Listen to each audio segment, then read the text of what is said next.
They are and they are not. We are and we are not. I'm part of it. I'll be immodest.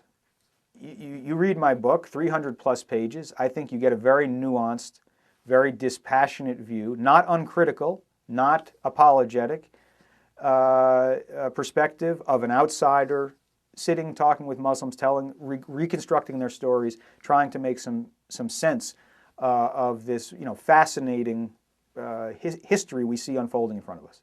So again, immodestly, I think that representative of the media, me, I think I did a pretty good job. And so it's not that there aren't people out there trying to do this in a very serious way. A reporter from the New York Times just won the Pulitzer Prize last year for an extremely sympathetic series of articles about a very conservative imam here in the New York area. I can't imagine that many Muslims would have had a major complaint about the media distorting things. I mean, this was, as I say, a very sympathetic portrayal, and showed extremely serious attention to the minute concerns of Muslims in this country by the most powerful traditional print outlet in this country, if not in the world.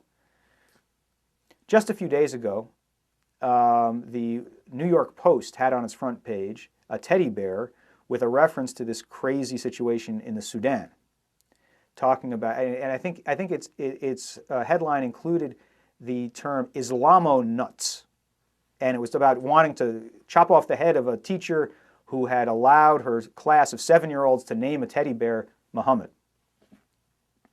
Now, I don't think coverage like that helps a whole heck of a lot.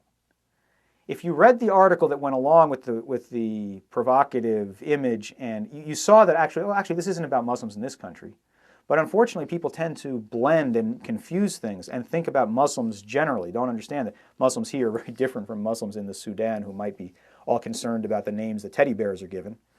And I think that type of coverage is calculated to push people's buttons and stir up resentments in a way that serious readers would resist, but not all readers are all that serious, and certainly not all viewers of television are that serious, or people who go to provocative websites that talk endlessly about Islamo-fascists and tend to blur the distinctions among people who may truly be radical and dangerous and intimidating to us as Americans, who are 6,000 miles away and really pose very little direct threat to us, versus your neighbor across the street who happens to be from Pakistan and is Muslim, or happens to be from Cairo and is Muslim, or happens to be from Indonesia and is Muslim.